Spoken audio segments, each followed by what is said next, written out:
The closest problem is people misusing AI, either accidentally or on purpose. Things can go really badly if we don't, and we need voices in this space. This is an existential threat from organisations, not because of the Terminator problems, but because of people who don't do it well will just be forced out of business, in my opinion at least. Well, welcome back to Class Act Season 2, Navigating the AI Landscape. If you're a leader right now, you're probably feeling the tension. AI is moving faster than any technology we've ever seen before. Every week there's a new model, a new agent, a new promise, and the pressure is to act. Almost every organisation now says the same thing. We want to use AI responsibly.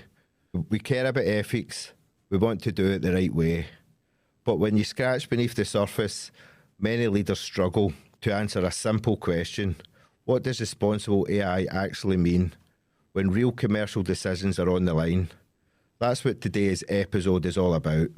I'm joined by Jeff Watkins, Fractional Chief AI Officer and CTO, AI advisor, keynote speaker, and one of the UK's most thoughtful voices in AI ethics, security and adoption.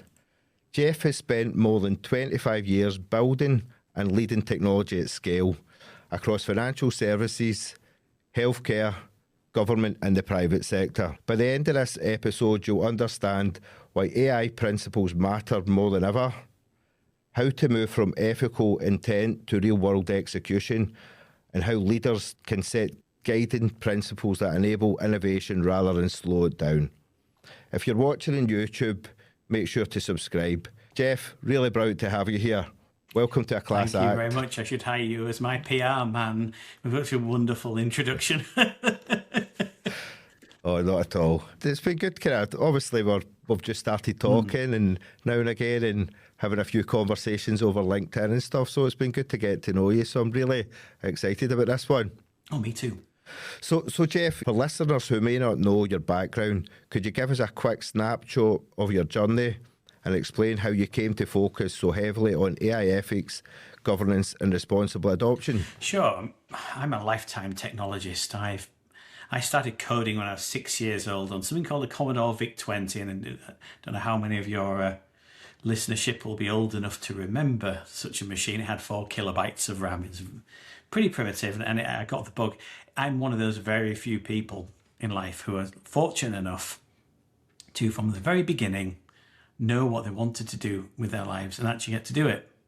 And I'm sure plenty of people wanted to be fire people, astronauts, something, a surgeon, and never get to do it. Whereas I from a very young age, decided I wanted to work with technology and managed to be able to do it, which is great.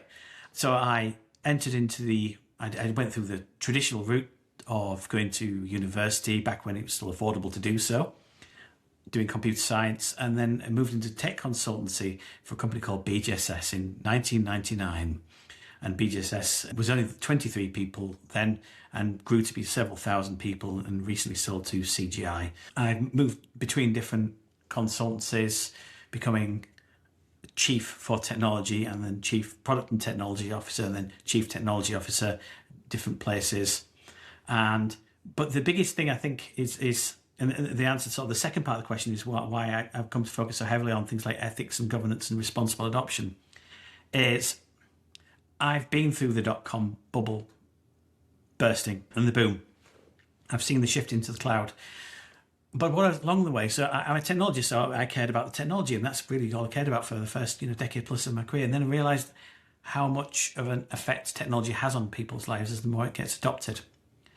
And that can't be ignored anymore, because back when it was just, my first things were writing banking interchange systems that shipped money between banks. They didn't really affect end users or people that much. But now when you see the high street's completely changed, banking, bank branches have all but closed down. How we interact and how we build relationships has completely fundamentally changed. I remember maybe 10 years ago, 15 years ago, if you said you met somebody online, you were a bit weird. That's a weird thing to do. Now something like 90% of people meet online. So technology and the web and mobile apps have fundamentally changed our lives. And AI, or at least this wave of AI, because AI has been going for a very long time, since the 1950s, this could be, and the reason this, unlike something maybe like the blockchain, which everybody was banging on about for a few years, this is a cultural zeitgeist. This is, people now have AI on their phone, have it on their TV, have it on their fridge and on their kettle. It's just a big cultural change. And what I think we need to do, looking at how the web has changed our interactions, and I think AI has more power still to change how we live, is we need to do it in a way that is human first and not profits first. And it needs to support and enhance the human condition for the many, not for the few. So that's why we need to think about how we ethically implement it. So the first thing, when you think about the threats of AI harms, most people, so I do a lot of stuff on AI safety, and we've been doing courses with Blue Dot Impact, which are great if you ever get a chance to do one of their courses. And one of them is the existential threat, the Terminator story. But that's not really the problem here, in my opinion. At least not the closest problem to us. The closest problem is people misusing AI, either accidentally or on purpose, and especially larger technology organizations. That's why I'm so invested in this, is because things can go really badly if we don't, and we need voices in this space. No, we certainly do, 100%. And I think even from my point of view, like working in the kind of data talent market in AI as well, just over the past, I would even say the past month or two, I'm just starting to hear the more like AI ethics, guardrails, safety, governance. It's starting to come into all conversations. So it's definitely an interesting time. But you have lived through multiple technology waves. What would you say it is about this moment in AI that makes principles and ethics feel less like a nice to have and more like a kind of leadership imperative? So, as I said, I think it's the biggest cultural zeitgeist since the web. But importantly, I left a little bit of narrative out there, is if you look at the industrial revolutions, they're getting closer together. And this, we're arguing now, the argument is now we're in another industrial revolution. And the other one only started in the mid-90s, whereas previous ones lasted, 100 plus years. So this is compressing time, and it's compressing adoption. And because everybody will be at some point forced to adopt AI in some ways, form or another, or face extinction, it's important that they do it well. They do it well, and they do it in ways that supports humans, as in people want to use their services, and also in line with things like ever-moving regulation, like the EU AI Act. And that thanks to the Brussels effect, this will start to spread. Now, the EU AI Act is actually quite different to GDPR in many ways. GDPR was a lot of management and governance, because it's data handling, governance and management, whereas the AI Act requires a lot more in the technical layer to think about it. So I was discussing this with somebody recently, and they sort of clued me into this, and I was like, all right, that actually makes sense, that it's not quite just GDPR v2 for AI. It's a little bit more complex than that. So if you don't have a good handle on this and you can't adopt it responsibly and ethically, it's probably worse than not adopting it at all, and you might be left on the, unfortunately, consigned to the scrap heap of organizational history. So I think this is an existential threat from organizations, not because of the Terminator problems, but because of people who don't do it well will just be forced out of business, in my opinion, at least. Yeah, no, I totally agree. I do. And almost every organisation today say it wants to use AI responsibly. In your experience, why do AI principles so often remain slideware rather than shaping the real decisions? It's like anything when you have values or a vision. There's kind of two types of organisation. There's ones who just go, we need a values and vision, because organisations have values and vision. And there's those who live it and never break character. You get method actors who never break character all the way through filming, and genuine values-driven and vision-driven organisations never break character. And they tend to be the ones that are, they're all or nothing. They're either very successful or, unfortunately, their value and vision just don't really matter to the world, and they die out. But they very much live or die by them. So, unfortunately, principles are the same kind of thing. They can be seen as words, and words are very cheap. Nowadays you can put words out there, and trade-offs are. But the problem is, trade-offs in organisations are expensive. So, if they're not properly adopted, then they have no teeth. They're written as aspirations, but not constraints. We'd like it to be fair and equitable, but then you don't say about in any ways, like, how are you going to do that? How are you going to make those decisions reality? So if nothing is actually a constraint, then nothing changes. Nothing ever changes. You can't expect it to change. And also, quite often, is if there's nobody owning AI and owning, accountable for them, and not only for what AI does, but also how it's implemented. So if it's just some principles on a page, it's nobody's job. No, I'll be like, well, it doesn't really apply to me. I'll just do what I want. And quite often that then means that incentives fight against them. So if you've got people incentivized, people are measured like Goodhart's law, they're measured against certain things. If those incentives outweigh the benefits of these principles, then they'll all just get left in the dust. And this is the same with other elements of sort of non-revenue generating things like cybersecurity. If the incentive structure is wrong, this is how financial crashes happen. Because if the incentive structures are wrong, people will act to meet those numbers, and then bad things will happen. So I think the difference, right? Principles fail when they're treated as values alone, and they work when they're actually treated as requirements. So each principle needs to be turned into a rule, a test, an owner, and a gate, rather than just being like an aspirational value. Yeah, no, I love that. Totally agree as well. I've worked in businesses and had my own business, and you know how cheap it can be when you have these vision days and value days, but if you're not really living them and practicing them and moving them forward, it can be a waste of time. And it's a different level now. So when leaders come to you asking for help defining AI principles, what's usually driving the conversations? Is it regulation, risk, reputation? This is what we found when we first started working. When I was at Create Future, I'm now doing my own independent AI consultancy, which I'll probably shout that out at some point. We did our first piece of work with a very well-known name, and this was early 2023, so it was very successful, and we thought everybody would want this. But it turns out that organisations in the UK, especially small to medium-sized, and even large organisations in early 2023, were much further left in this journey. They had no idea. They had very low AI literacy. And that meant that all of those things, people were worried about risk, regulation, reputation, all those kind of things.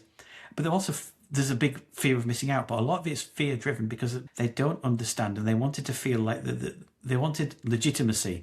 They feel like, can we actually adopt AI in a way that feels authentic, that people will adopt and trust, that won't put us at risk of the reputation and regulation, all those kind of things. They don't want the blowback. And a lot of it was lack of understanding of AI.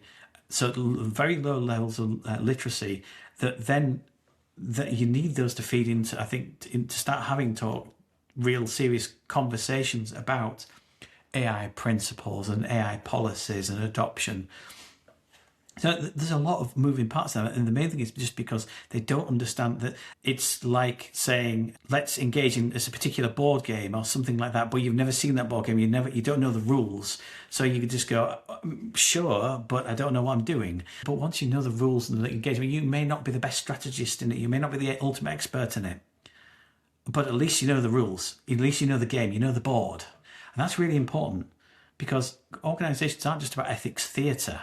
They want to know, right, how do we capture the upside of AI? Because all the boards want this, but without losing control of the important things that matter to them, the trust, the reputation and stuff like that. It's very interesting. You sometimes wonder, like, some of the organisations that have actually got someone actually owning it in-house, like it's their full-time job. I've spoke to probably quite a lot of people lately where they've touched on it and they've maybe done it as part of another 10 jobs. So I think it's getting to a stage now where it's going to get much more real. I was actually, from a running my recruitment point of view, I was actually thinking, do I actually look at hiring somebody now who specialises just in this subject alone? But because I think it's going to get much bigger. Sure. 100%. Yeah. And you've talked about helping organisations move from AI hype to secure production grade delivery.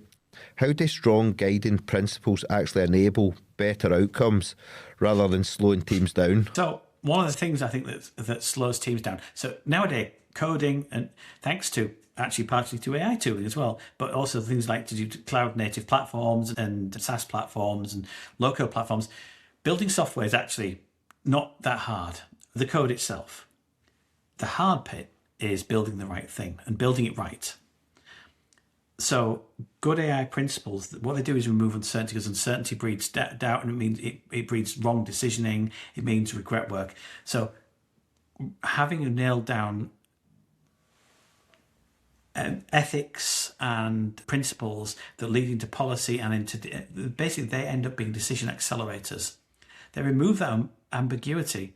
They let teams move forward with a lot of more confidence, because instead of having debates about what about this or that, if you say actually we never use our clients' personally identifiable information in this as like part of the detail of the principles, then there's no argument to be had. It's been agreed at the exec level and board level. We just get on with we don't do that. So, and that reduces rework. It stops people getting stuck at the last mile. When you go, when security and compliance and governance people look at your system before you go on live because you haven't engaged them soon enough, and they go, I'm not sure we can put this live. It stops you falling at that hurdle. Clear constraints help people move faster. They help people be more creative, because working within a universe of no constraints, you can just do anything and it becomes bewildering. They also help standardize the architecture underneath it all, not just the enterprise architecture, not just the technical architecture. So principles do not slow delivery. It's quite the opposite. It feels paradoxical because you think it would do. It's uncertainty slows delivery. Principles replace uncertainty with like reusable patterns of practice. Yeah, no, totally. And will you help an organisation define its AI principles? What are the core non-negotiables that should always be present? Yeah, so I did some some primary research on this across over 50 different organisations, internationally, public and private sector. And like, what are the ones that everybody really cares about?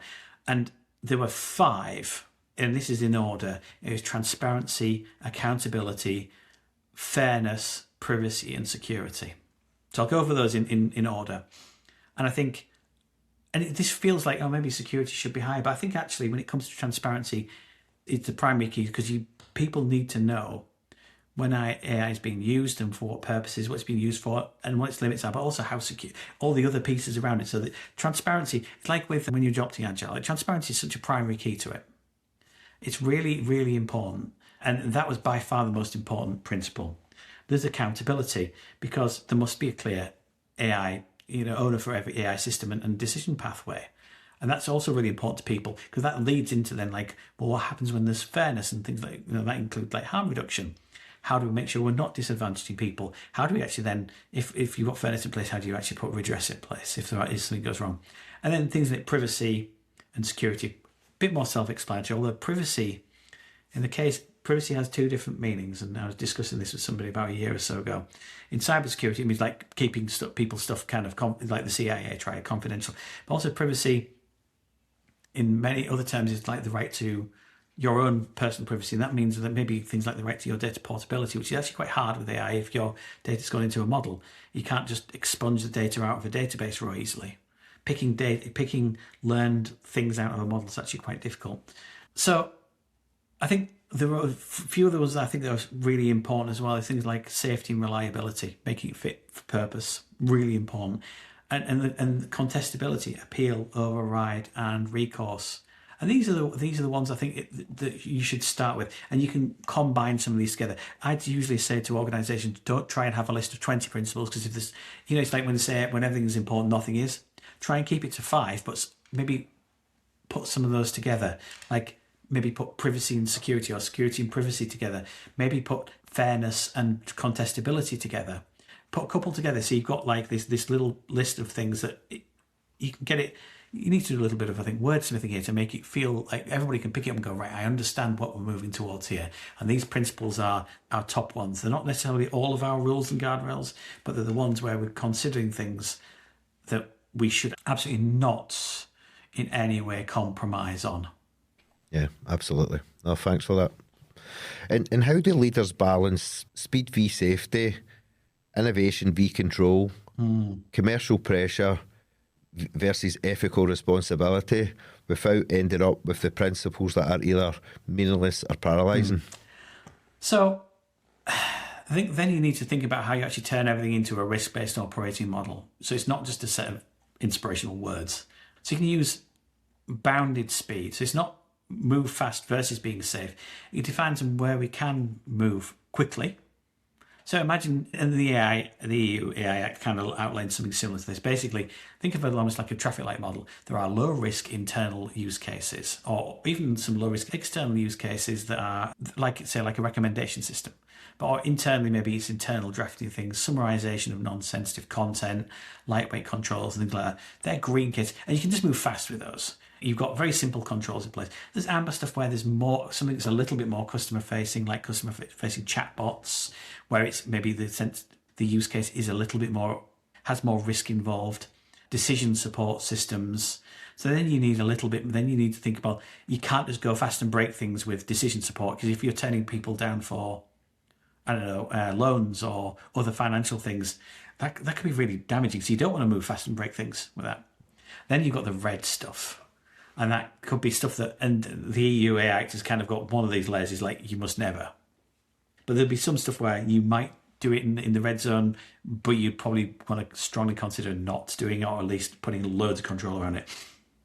Be that things like hiring, using AI for hiring, medical decisioning, anything with safeguarding. So if you're writing, I don't know, a chatbot for students who are under the age of 18, there's a strong element of safeguarding there. You need to really think about how that's implemented and put in place. So there's got to be lots of formal sign off for that. Yeah, and the question is, do you do this at all with AI, frankly? Now, maybe in the future it might just be too ahead of your time a little bit. And the other thing is, right, is start to pre-approve patterns, not projects. If you're doing this every single time, like going from first principles every single time, of course it's going to slow you down. But once you've got the patterns, the primitives of the building blocks of things, like here's the things we can do, here's the types of things we can do. If you're going to take use case A and use case B is very similar to use case A, there's no extra risk and you've already passed use case A and it's already effectively in production, use case B should be simple for you. You shouldn't have to go through the whole rigmarole again. If you first time you put something into live, if you're putting minor changes into live or something, you wouldn't necessarily need to go through the whole live process. You should be able to, do continuous delivery. Same kind of thing with AI patterns, is think about how you actually reuse these things rather than going from first principles. But also the align everybody's incentives around this, making sure that people are, all the areas of the delivery lifecycle are thinking with the same hymn sheet and have very, very fast escalation paths. Really, you have to be quite strict on outcomes and harms, but flexible on some of the methods around them. Principles should create the guardrails that let teams deliver much faster and not become like a maze that they kind of have to escape like rats, really. Yeah, no, fascinating.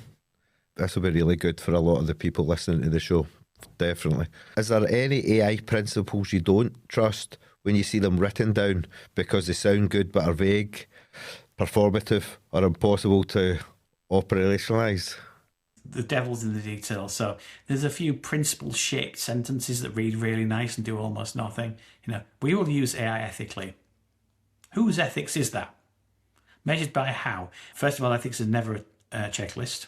Having done AI ethics certifications and courses, it's one of the first things to teach you is that you can't just have a checklist of AI ethics. Ethics are systems, and they're complex, and they're also quite different between organizations. This is why some people wouldn't choose to work in certain industries. That doesn't mean that there's a universal, because there are no universal objective ethics really, which is frustrating. But so yeah, we will be transparent. Like, okay, transparent to whom? Is that to the board? Is that to regulators? Is that to users? We will avoid bias and ensure fairness. And bias-free is actually impossible entirely. It's almost impossible. It's impractical entirely free of bias. It's like you need to figure out what fairness and bias criteria you're going to try and minimize and how do you prove that. There's a few of these, but if you can't turn a principle into some kind of observable, falsifiable test or some kind of no go, then it's probably just a slogan on a website that looks really nice. So I'm not against the words of any of these. I'm against them being unqualified. And the principle has to have some kind of cost you're willing to pay. They need to be clear and explicit. Don't make them something really vague that you can hide behind. Even if you do have a top level one word principle of transparency, underneath that needs to be some kind of roll down where you actually qualify that. No, totally. And one of the hardest challenges is translating principles into behaviour for engineers, product teams and data scientists. What does good implementation actually look like at a team level? Yeah, I think that's an interesting one, because one thing I do really take a lot of heart from it is, and when I first joined the industry, people in product engineering, we didn't even call it product engineering then, largely didn't understand ethics or care about them.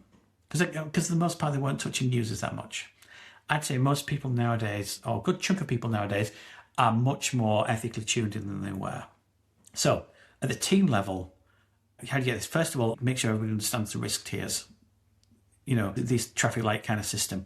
So people know we're working on something high risk here, so we need to really think more about it. Versus this is the lowest possible risk internal use case. We don't need to worry too much about this. We still have some guardrails, but build in these guardrails, really, not just guidance, actually have guardrails that you can review against and go, we're not going to ship this. But also try to build against secure patterns and good patterns as well. If you're building lots of RAG systems, make sure you've got a pattern catalog and reusable things that mean you don't have to think about it afresh every time. People should think about the ethics. They should be thinking about the consequences of the AI they're building, but really they want to think about the business value they're delivering. So try and make that simple by having primitives that are packaged up that you can reuse. But also making sure there's ownership and oversight, making sure people are involved. Shift left, we talk about shift left security, shift left this, shift left that. Quality, ethics, security, all should be shift left. Make sure there's ownership, making sure there's real human oversight. But then also thinking about how you monitor that in production as well. Because it's not a one and done. It's not one and done thing in a delivery. Systems are living, breathing things, especially AI-based systems. I mean, when responsible AI is done well and you've put it into primitives and genuine guardrails and tests, it should be as invisible as possible because it's baked into all your workflow, your platforms, your templates, your libraries, and the teams don't have to necessarily remember all the principles. They should be all kind of part of the system. And could you share an example, anonymised if needed, where a clear ethical stance or guiding principle genuinely changed a technical or product decision? Yeah, and this is about automation, and it was where we're having a good conversation about how much do we want to automate certain tasks away, and how much do we want the human in the loop. The sensitivity of what they're doing was hard decision on this one, very clear statement. We're going to replace any people with AI, and all important decisioning will be done with a human in the loop. So that shapes the solution. That means there's no agentic system automatically turning down a particular case or thing. That's a hard decision. Now, that in the future may be somewhat limiting, some might say, but then you think, well, all of the other bits of the AI automation that helped reduce that workload on that team were the main thing was a very busy team, very busy workload. The other things you can implement reduce 80% of that work or a good chunk of that work. That means they can make a better choice when it comes to the decisioning process. They don't have to rush that. Imagine if you've got better systems and tools and documentation that may allow you to make better decisions, because some of the other drudge work that is actually humans are not as good at and more inaccurate at, is taking their sucking the air out of the room, and actually what they need to do is make this quite sensitive decision based on evidence. So it's better for the people. It's better for the customer. Yeah, no, I totally agree. A great example, thanks. And you've led large-scale AI literacy and upskilling programs. How important is AI literacy in making ethical principles stick, especially for non-technical leaders and boards? So I can't even stress how incredibly important it is, because going back to the game example, how do you govern or make any kind of strategy in a game you have no understanding of? And that means that some organisations they just get the tech team to start using AI because they don't understand the risks. They want the benefits of AI without the groundwork, which is great up until an incident happens. And there's also a lot of organisations that are far too fearful. And I think in the UK, we're quite a conservative bunch. And I don't mean that politically conservative. It means we're quite reserved. And quite a lot of organisations, especially SMEs, are too fearful of it because they don't understand how to constrain the risks of using AI. So they're so afraid of it that they're willing to forego the benefits of using modern AI, and that could eventually destroy the business. In reality, the lack of AI literacy at the board and exec level will usually lead to AI getting stuck in pilot hell, not delivering the business benefits expected. So, as with a lot of other things, a lot of this modelling has to come from top down. Don't just leave AI to the tech people, because AI is a cultural phenomenon. And it's not just the mechanisms of AI, it's the systems around it, and it's the methods of use that are cultural zeitgeist, and that the board and the exec absolutely need to understand this and set the hand on the tiller and start modelling good behaviour. That's fascinating times. That is. And sitting at the intersection of AI, security and governance, where do organisations most often underestimate risk when deploying generative or agentic AI? Oh, this is a big question. Just because so I was recently doing a talk at a large security group, and I was worried that because it's a talk on AI security, specifically LLM security, and I was worried that I'd be roundly whipped out of the room because I was telling them, everything they already knew. And I asked the people in the room, about 200 people, how many people had a good handle on LLM security, and not a single hand went up. So security concerns are not well understood even by security professionals in this field, frankly. So wider organizations, even less so. Now, then we start talking about agentic AI. Once AI breaks out the chat window, the threats kind of multiply. They have access to file systems, APIs, databases, payment services, all kinds of things that are quite worrying, And the attacks against these systems are novel and sometimes not very intuitive. And sometimes it's not even just attacks, it's just stuff going wrong. Because it's not just agents anymore. It won't just be agents soon. It'll be flocks of agents. It'll be collaborative groups of agents. It'll be effectively organizations of agents who will act in emergent ways, not even necessarily because of attack, just like that, attack in emergent ways. So people need to understand how to threat model this quite urgently, I'd say, before you start playing with it too hard and really doing some very big damage to your organization or potentially putting out business.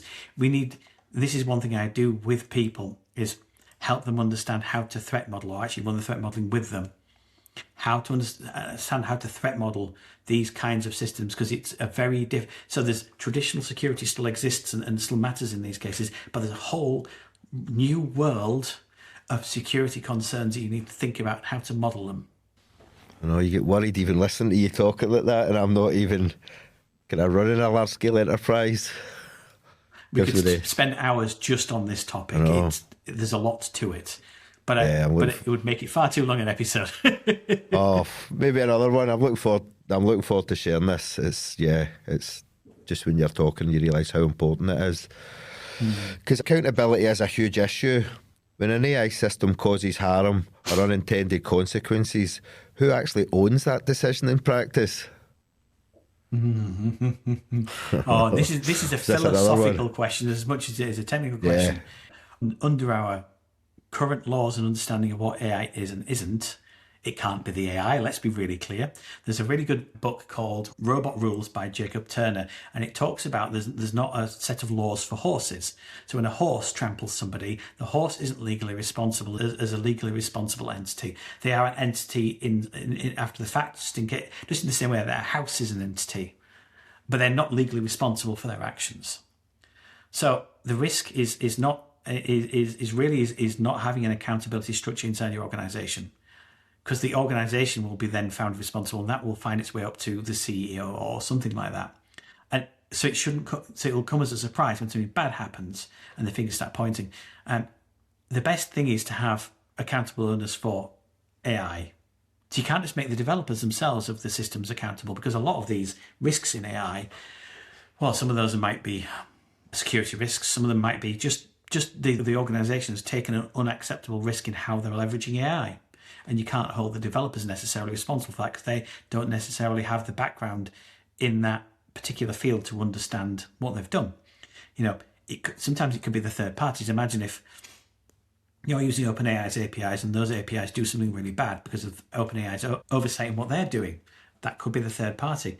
Or it could even be the end user if they're misusing AI. So that OpenAI a while ago found various unfriendly nation states using their services for bad uses of AI, and we're blocking it.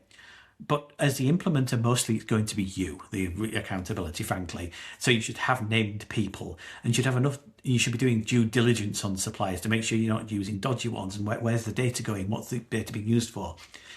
Have you put enough protections in place to prevent misuses of your AI services?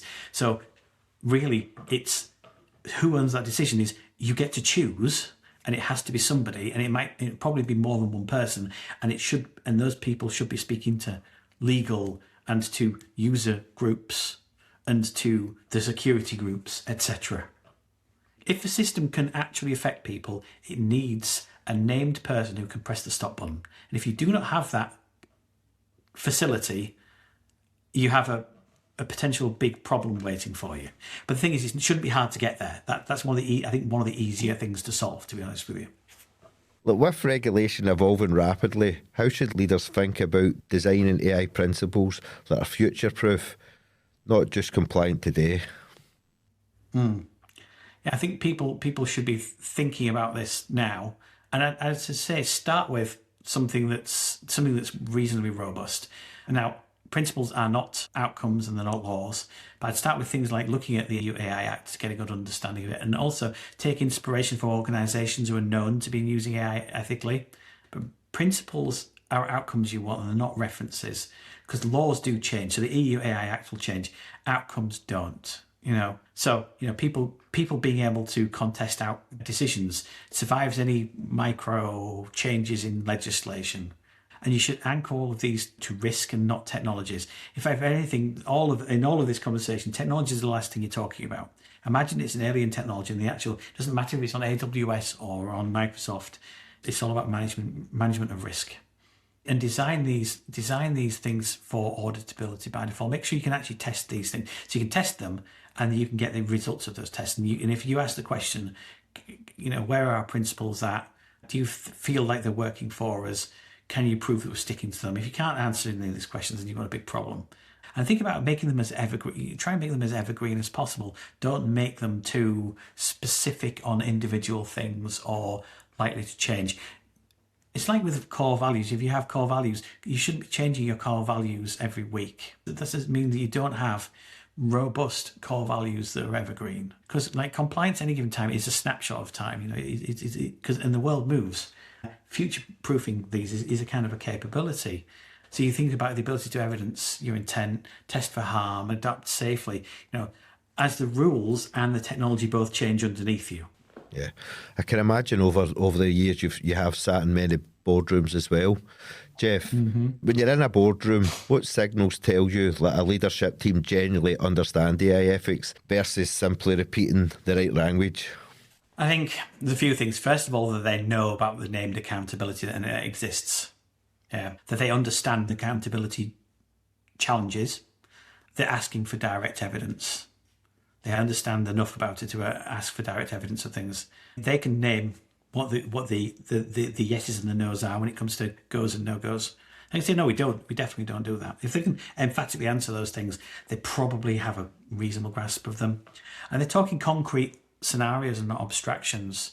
They think about, here's exactly what could go wrong in our business context, and what we detect and how we shut it down. So really, there's a few things that when people talk in concrete terms, it probably means they've got a good handle on it.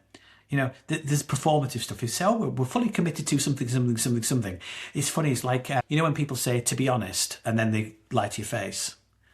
When people say we're fully committed to, sometimes just go, are you committed to this at all? Do you even care about this? I think of just using policy as a crutch and just saying, well, our policy says such and such, without any further rational thought behind it is usually a good sign that they're not really taking it seriously. It's quite performative. Ethics and maturity, I think it's all really visible when leaders can describe the trade-offs, and when you've worked close to the lines, because it's where the lines are in the ethics that it's hard.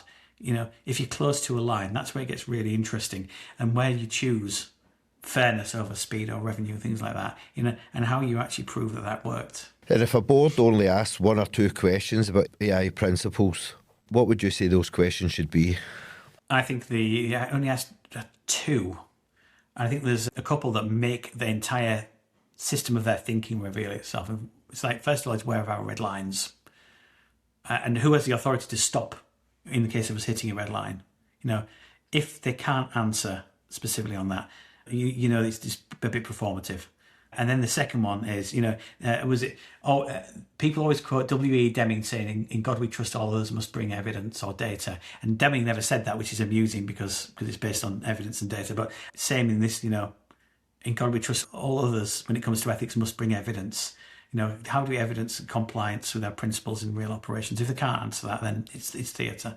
If I could squeeze in a third one, it's like, you tell me what's the most likely way AI could harm your customers or your staff or your business in our context. And if they have no idea, then they haven't thought about it enough. They need to get on top of it quick. Yeah, really do. They do. We're coming close to the end here. Mm-mm. So for a leader listening who knows they should define AI principles but hasn't started yet, what is the first practical step they should take in the next 30 days? Well, I'd get them to contact me and hire my services. Of course. I think that would be a good start. But think about what would I suggest? Like, is do a focused AI reality check. Doing some workshops, tend to a one page plan on a page, effectively. And really, what are your things? Well, first of all, you need somebody who's accountable. You need some kind of accountable sponsor. Yeah. You need to also know what the heck's going on already, because over 85% of organisations have got people in them using generative AI for day-to-day work. Only 40% have got actual licenses, which says the grey AI gap is massive. So you need to understand what is actually happening in your organisation. I cannot stress that enough, and it's like a bring out your dead. It's an amnesty. If you've been doing it, you're not going to get shot within reason. Just, you need to tell us. We need to find out what is going on. And there'll be fragmentation, there'll be cost savings all over the place. Pick some use cases that you need to think about. Yeah? And then think about ideating that. What are the trade-offs and the risks, and what data is involved, who's affected, how much is it going to cost? And then start, how do we build out these principles? Which ones do you have to, like with values, you have to battle test them a little bit. Which of these ones are you interested in? And take your top 5 principle statements in really plain English, no jargon, or whatever your native language is, really plain. And what are the non-negotiable rules behind them? And who are the accountable people owns them? And then also, like, what's your risk tiering model for stuff as well? Because you'll know in your own organisation what's low and high risk. So don't start with some fancy manifesto and words, really. Start with like your real use cases, the red lines, the owners, and publish a V0.1 paper that sets you in motion. Oh, great advice. Great advice. And finally, if you could leave leaders with one mindset shift about AI ethics, something that would genuinely change how they approach AI decisions, what would it be? Stop treating AI ethics as we do this to be nice, to make, maybe it makes us look good as a beak or something like that, and start treating it as like critical system safety. AI ethics isn't some hand-wavy statement of intent. It's risk engineering for human impact of your users, your staff, and the world, frankly. When people start thinking of it as safety critical and absolutely critical to the business, rather than just being, it's these nice things that we put on our webpage, they start thinking about more in security terms, like what could go wrong and how will we know when it goes wrong. They'll start to funding this, or the actual testing, the monitoring, things like that, and incident response. We have really strict red lines and things like that. If it matters enough to you to actually use AI and automate it, it should matter enough for you to make it safety critical system in that particular safety critical tier. Even the green tier needs to be secure. You don't get, people always say, we don't need a Rolls-Royce solution. Yeah, you can build a car that doesn't have nice walnut dash and everything, but you can't build cars nowadays without seatbelts. It's not legal. So cut your cloth to your risk level, but always make sure even the green light scenarios still need basic levels of security and safety and ethics behind them. I've genuinely learned a lot here myself. It's a subject I don't know loads about, so I've done more listening today, so it's been really, really interesting for me. So I know the people who listen to the podcast will get a lot from this as well. Definitely, really good. Hey Jeff, just before we go, can you just let people listening or watching know where to find you and how they can get in touch with you? Sure, okay. So you can find me on LinkedIn. I'm Jeff Watkins. For those listening, you won't know what I look like, but hopefully you'll see the thumbnail. I'm just opening now, so by the time this podcast goes out, it'll probably be fully launched, a small business called North Star Intelligence, and that is AI consultancy. That's what I'll be doing most of my time. Fractional pieces, it doesn't necessarily need to be huge statements of work. I'll be working with a number of different industries on AI strategy, AI ethics, AI policy, governance, and also the technical elements of it. I've just finished my AI master's degree, which is really fun. So the technical elements as well. You can also find me on the Compromising Positions podcast, which I run with my partner Leanne Potter. If you're searching for that podcast, it's on all your normal podcast platforms. Search for Compromising Positions podcast, not Compromising Positions, especially not on a work laptop, unless you want to have the security team asking you some awkward questions, and reach out to me, listen to the podcast, follow my business when it launches on LinkedIn, and just have a conversation. I look forward to it. Brilliant, Jeff. I'm looking forward to continuing these conversations with you and seeing where you can take your business as well. Hugely successful. Okay, well, thanks very much. And thank you. And I'll speak to you soon. Cheers, Thanks, Jeff. Bye-bye. Thanks for listening to A Class Act. If you've enjoyed the episode, make sure to follow the show so you never miss a conversation. And if you're building a data team or making a key leadership hire, reach out to us at MBN Solution using the link in the show notes.